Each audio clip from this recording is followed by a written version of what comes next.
You know, don't ever let anybody ever tell you that doing this is easy or just works 100% every time, because it doesn't. There is nothing easy at all about casting metal. You'll see a lot of morons on YouTube.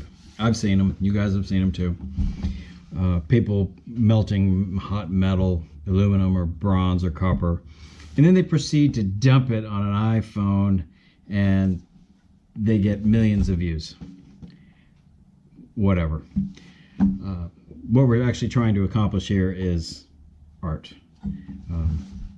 And something that actually somebody's going to really care about keeping for a long time. So let's take a look at some of the pieces we did tonight, and we'll talk about them real quick, and then we'll get back to work on getting them finished up. This is the very first piece that I wanted to talk about. This is the rein that's going on to a horse, and I really didn't think it was going to work. I was really holding my breath on this one. These tiny little sprues here are somewhere around an 1/8 inch, maybe 3/16 of an inch. You can see how tiny they are there. Very, very small. And they filled. That's what's even more remarkable. The way I did this was I made the pouring cup, and I had this main feeder here come down, and then it began to fill up, and as it came up I had vents pointing up to help displace the air, because pouring hot metal like this is really nothing more than a plumbing job. Call it what it is. You get the metal in, it has to get a chance to get the air out, and away you go. I am going to, tomorrow I will cut this thing free carefully, just this one part here. Everything else will get melted down. It's all just scrap. This will get pulled off, sent through the bead blaster, and I will probably do a patina on it and get it back to Fritz. We're not and hoping that it's going to be close enough to work for the original piece. I don't have the original piece here. It would be a little easier to help match the patina. I'm going to send along some liver of sulfur with it, and if he wants to take and darken it up or mess with it that way, he can. So, success number one. Let's look at our lids. This piece here is the lids, or the bottoms, the bases to our foxes, and bronze came in, went down the main sprue here, went out through these little feeders, and up it came. Now these did not fill. And you say, well, why didn't they fill? Well, actually it doesn't matter, because this was actually a hollow tube that came all the way back up to the cup. This happens to be just where I stopped pouring. Yeah, it's fine. These are completely usable pieces. If you look close, you can actually see where I scribed in a number 2, and this was for fox number 2, and then there was an index mark on there, which will help me when I take to go and weld it back on. I still got the shell coming off. That's a winner. The foxes are something I really want to kind of talk about. Fox number 1, here it is, came out practically flawless, and the spruing method of this one works very, very well. Pouring cup, big sprue, down inside of the fox. You can kind of see we still have a lot of ceramic shell in there, which is going to be a lot of work to dig out. The bronze goes in, fills up the fox, and as it comes up the sides of the fox, vents the air out this channel, and primarily this one here, because I think this is already full. The air will come out and go back up to the pouring cup. Same thing with this one here, which is down a little bit further in the side, and there you go. So fox number 1 worked out really, really good, but there's more we're going to learn about that one. Fox number 2, on the other hand, if by now you're watching this video and you've made it this long, and if you paid attention during dewax of a fox, this is the fox that was displayed during dewax. There was a problem. You might have seen the fox shell, the top half, actually crack during the dewax procedure. Wax came pouring down in like a half circle around the fox. The shell cracked. Very, very typical, despite having relief holes drilled. The question always is why. Maybe we can prevent it in the future. And we have figured out why. It took me and a few other guys and a gentleman in France who's been doing ceramic shell bronze casting for many, many years.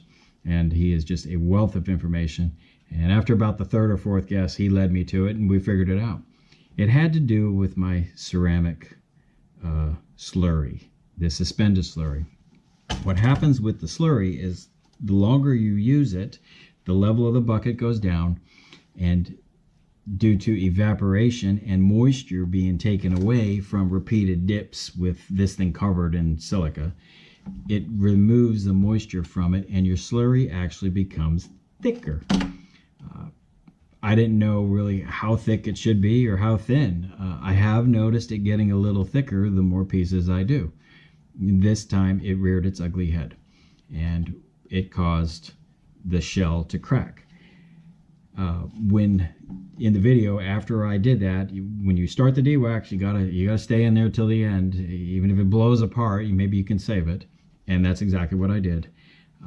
Let it cool down, and then I repeatedly dipped that particular shell with more slurry and more silica.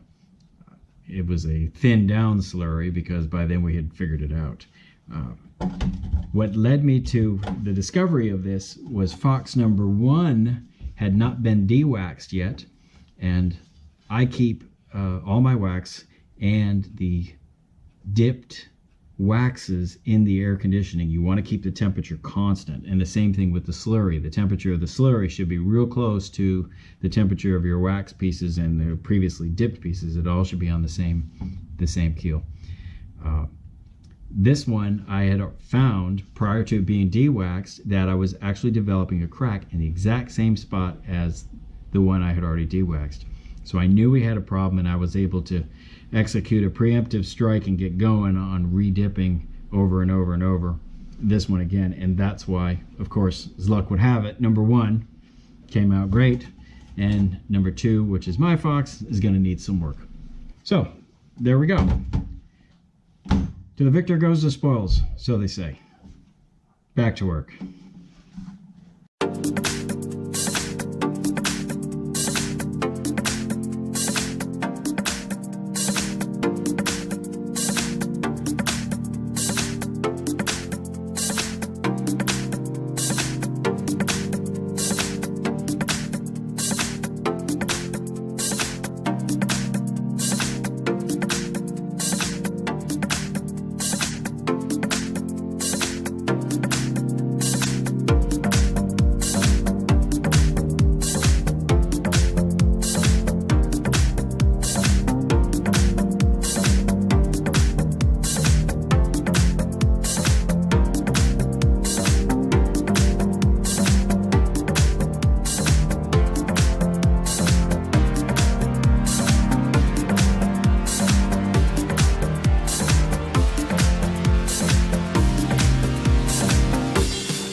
right, let's see. I turned on my music here so I don't end up hearing from YouTube again, which I already have on this video.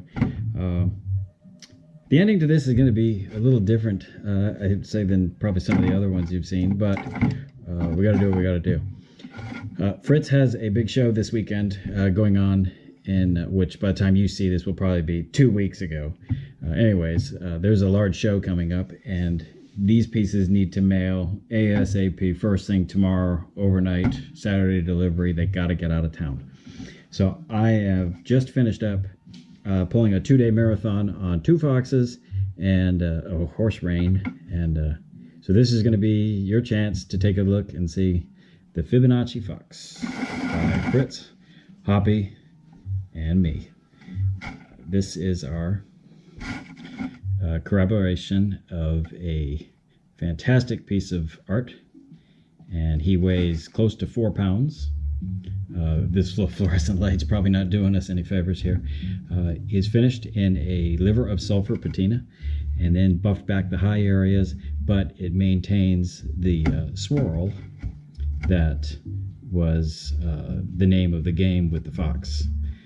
And that's why I took and left the darker areas of the fox on the swirl in a darker patina, and buffed out the top of the tail and left the other parts darker. So I'm sorry if the light doesn't look that fantastic. Left the eye sockets a little on the dark side, and the ears, inside the ears, on the little dark too. And here's how the bottom turned out.